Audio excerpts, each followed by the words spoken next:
మనల్ని పుట్టించే శక్తి తల్లికి ఉంటుంది, మొక్కని పుట్టించే శక్తి పుడమ తల్లికి ఉంటుంది. అట్లనే వన్ ఎర్త్ వన్ లైఫ్ అనేటువంటి ఒక గొప్ప ఉద్యానవన మిద్దె తోట, అలాగే మొక్కలు పెంచేటువంటి ఒక గొప్ప గ్రూపుని పుట్టించినటువంటి ఆ సంస్థని, ఆ యొక్క గ్రూపుని ఇక్కడ దాకా తీసుకువచ్చి అన్ని గ్రూపుల వాళ్ళని ఇక్కడికి చేర్చి బంధుత్వాలు తగ్గుతున్న ఈ రోజుల్లో చక్కటి అనుబంధాన్ని ఏర్పాటు చేసి మనందరికీ ఇంత గొప్ప వేదికని ఏర్పాటు చేసినటువంటి శ్రీమతి మాతృమూర్తి లీలాకుమారి గారికి ప్రత్యేకంగా ధన్యవాదాలు తెలియజేసుకుంటున్నాను. వారి యొక్క ప్రయాణం చక్కటి ఆరోగ్య ఐశ్వర్యాలతో ఈ కార్యక్రమం చేయాలంటే ముఖ్యంగా కావాల్సింది మూడోదేనండి. కాబట్టి ఎప్పుడూ కొరత లేకుండా, అలాగే మా అందరికీ కూడా ఇటువంటి కార్యక్రమాలలో కొంత పార్టిసిపేషన్ ఇవ్వాల్సిందిగా సభాముఖంగా కోరుతూ ఈ కార్యక్రమాలు ఇంకా వృద్ధి చెందాలని, యావత్ బృందాన్ని కూడా ఆ పరమేశ్వరుడు చల్లగా చూడాలని మనస్ఫూర్తిగా కోరుతున్నాను. అంటే ఒక చిన్న విషయం చెప్పి నేను క్లోజ్ చేస్తాను. 1994లో ఒక ఇంట్లో కుంకుడు చెట్టు ఉంటే కొట్టేసేయమని చెప్పి ఒక పెద్ద సిద్ధాంతి గారు వచ్చి చెప్పారు. యాజ్ యూజువల్ గా నేను అక్కడ ఉండి ఆ చెట్టుని తీసేస్తే దానికి పోతుంది కదా, విరుగుడు ఏంటి అని అడిగాను. విరుగుడు ఎవరు చెప్పలేదండి. నేను దాని గురించి చాలా చోట్ల తిరిగి చివరికి కేరళలో కుంకుడు చెట్టుకి మామిడి చెట్టు విరుగుడు అని తెలుసుకున్నాను. బట్ ఒక చెట్టుకి ఎన్ని మామిడి మొక్కలు పెట్టాలి అంటే 27 పెట్టాలంట. సో ఎక్కడా ఏది పనికిరాంది అనేది ఏమీ లేదు. నిర్దిష్టమైనటువంటి పనిలో, అంటే పర్టికులర్ వర్క్ లో మాత్రం పనికిరాని దాన్ని పక్కన పెట్టారు. అది ఎక్కడా పనికి రాకుండా పోదు, దానికి పనికొచ్చేటువంటి ప్లేస్ ఒకటి ఉంటుంది. అలాగే ప్రతి దానికి కూడా యాంటీ ఉంటుంది. అంటే ఒక చెడు, ఒక విషం పాము కనుక కాటేస్తుంది అనుకోండి, యాంటీడాట్ అన్నట్టుగానే మొక్కల విషయంలో కూడా, వాస్తు విషయంలో చాలా మంది చెప్పాలంటే అది శాస్త్ర వివేక స్థాయి దాటిపోయి అజ్ఞాన స్థాయికి వెళ్ళిపోయి మొక్కలు కొట్టేయడం. మనం ఇల్లు కట్టేటప్పుడే కొన్ని మొక్కలు తీసేస్తున్నాం, కానీ మనకి వాస్తు శాస్త్రంలో ఎక్కడా అలా చెప్పలేదు. ఇంట్లో ఎంతమంది మెంబర్స్ ఉంటే అంతమంది ఖచ్చితంగా మొక్కలు ఉండాలని చెప్పారు. అలాగే కొన్ని చెట్లు పనికిరాదన్నది దేనికంటే ఆ వేళ్ళు, ఫర్ ఎగ్జాంపుల్ కొబ్బరి చెట్టు ఇంట్లోకి వేడి వెళ్ళిపోతాయి, మర్రి చెట్టు వటవృక్షం పెద్దదైపోతుంది, ఇలా కొన్ని మనకి పనికిరావని చెప్పారు. కాబట్టి నేను 1994 నుంచి దీనిలో కూడా యాజువల్ గా ఏంటంటే వాడు అపార్ట్మెంట్ కల్చర్ వచ్చేసిందండి. మొక్కలు లేకపోతే మనల్ని అందరికీ తెలిసిందే.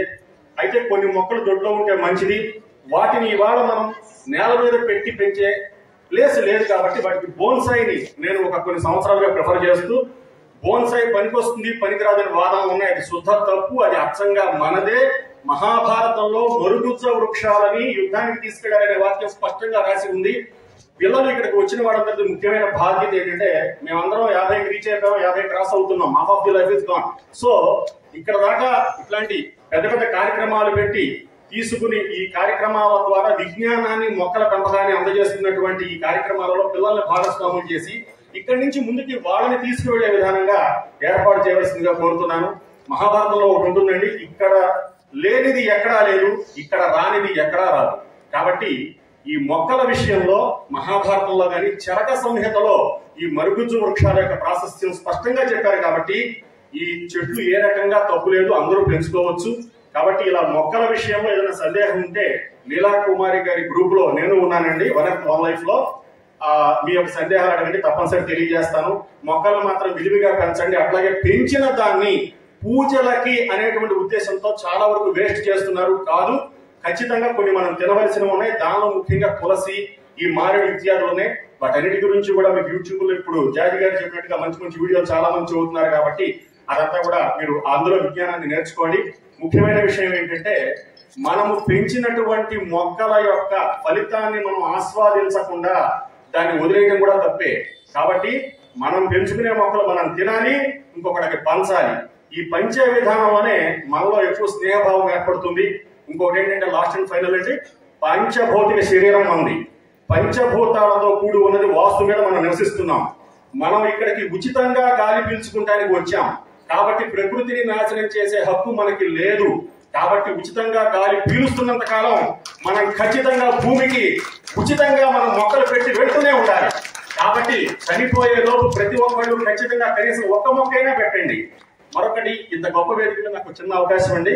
నేను పులిగట్ట నుంచి శ్రీకాకుళం దాకా విజయవాడ ఈ షార్ట్ కట్ ఉందండి, 70 కిలోమీటర్స్, కరగట్ట రోడ్ అంటాం.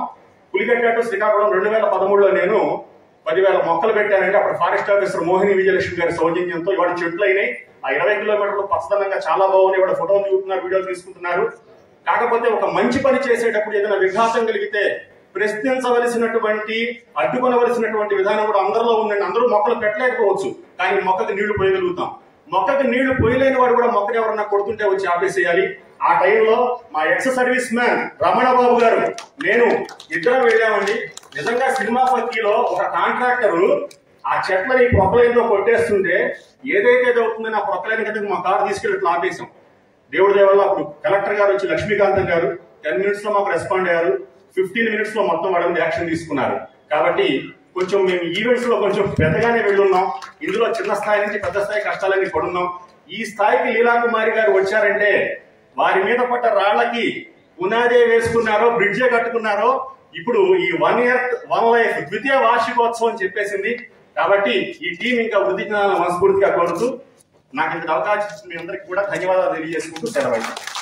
ఒకసారి రమణ బాబు గారి స్టేజ్ మీద రావాల్సిందిగా కోరుతున్నాను.